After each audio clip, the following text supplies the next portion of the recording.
So viewers, আসসালামু আলাইকুম। রাব্বি spicy কিচেনে আপনাদেরকে স্বাগতম। আজকে আপনাদের সঙ্গে শেয়ার করব গোসি বাইম মাছ ভুনা রেসিপি। রেস্টুরেন্টে আমরা যেভাবে গোসি বাইম মাছগুলো রান্না করে থাকি, এর পুরো প্রসেসিং আজকের এই ভিডিওতে শেয়ার করব। না টেনে পুরো ভিডিওটি দেখুন আর উপভোগ করুন সুন্দর এই রেসিপিটি। ভিডিওটি দেখার আগে চ্যানেলে যারা নতুন এসেছেন, চ্যানেলটিকে সাবস্ক্রাইব করে পাশে থাকবেন। কথা না বাড়িয়ে চলুন দেখে নিই আজকের এই রেসিপিটি।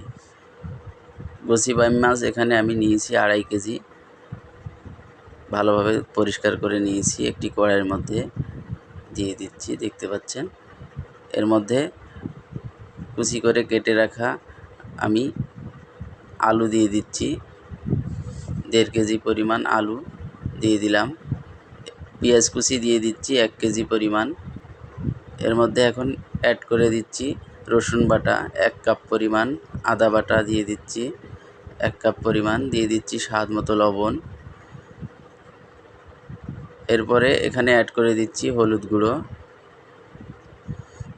দিয়ে দিচ্ছি 2 চামচ পরিমাণ।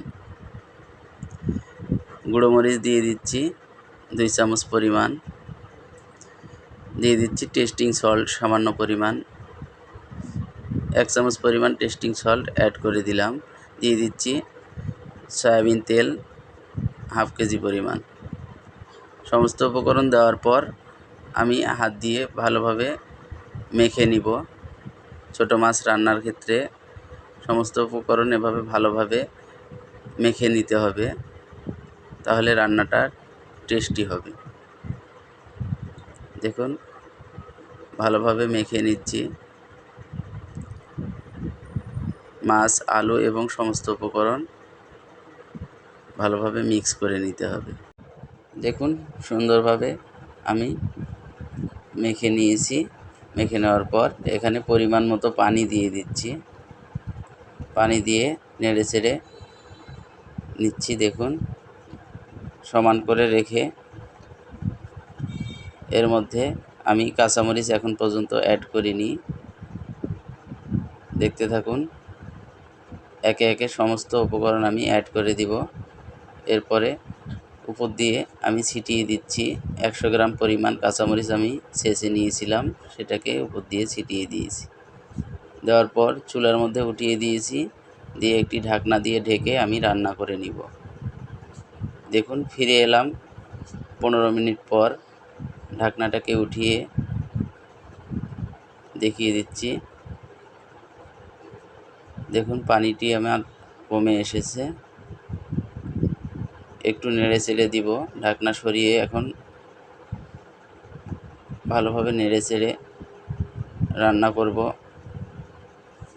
আরও 10 থেকে 15 মিনিট আমি রান্না করে নিব। পানিগুলোকে শুকিয়ে নিতে হবে। দেখুন, আমি নেড়ে চেড়ে পানিগুলোকে শুকিয়ে নিচ্ছি। ছোটো মাছ আমরা রেস্টুরেন্টে এভাবে রান্না করে থাকি। এখন এর মধ্যে আমি গুঁড়ো মশলাগুলো অ্যাড করে দিব। দিয়ে দিচ্ছি জিরার গুঁড়া 2 চামচ পরিমাণ। এরপরে দিয়ে দিচ্ছি গরম মশলার গুঁড়া 2 চামচ পরিমাণ। বাষ্পর কারণে দেখা যাচ্ছে না মশলাগুলো। এর মধ্যে দিয়ে দিলাম ধনিয়ার গুঁড়া 2 চামচ পরিমাণ। গুঁড়ো মশলাগুলো দেওয়ার পর এখানে দিয়ে দিচ্ছি ধনিয়া পাতা কুচি, সামান্য ধনিয়া পাতা কুচি উপর দিয়ে ছিটিয়ে দিচ্ছি। মনে রাখতে হবে, ছোটো মাছ রান্নার ক্ষেত্রে গুঁড়ো মশলাগুলো আমরা যেভাবে অ্যাড করি, 90% রান্না সম্পূর্ণ হওয়ার পরে আমরা গুঁড়ো মশলাগুলো অ্যাড করার পর আর 10% মশলা দেওয়ার পর রান্না করে নিই। তো ধনিয়া পাতা ও গুঁড়ো মশলাগুলো দেওয়ার পর আমি আরও 5 থেকে 7 মিনিট মাছগুলোকে ভালোভাবে রান্না করে নিব। দেখুন, রান্নাটি আমার সম্পূর্ণ হয়ে গেছে। আমি নামিয়ে নিয়েছি চুলার থেকে। নেওয়ার পর একটি গোল ছেনির মধ্যে ঢেলে দিচ্ছি। দেখুন কত সুন্দর হয়েছে আজকে এই গোসি বাইম মাছ ভুনা রেসিপি। রেস্টুরেন্টের ছোট মাছ রান্নার রেসিপি আপনার সঙ্গে শেয়ার করলাম। কেমন হলো অবশ্যই কমেন্ট করে জানাবেন। রেসিপিটি যদি আপনাদের ভালো লেগে থাকে চ্যানেলটিকে সাবস্ক্রাইব করবেন, ভিডিওটি শেয়ার করে দিবেন। আজকের রেসিপিটি এই পর্যন্তই। ততক্ষণ ভালো থাকবেন, সুস্থ থাকবেন।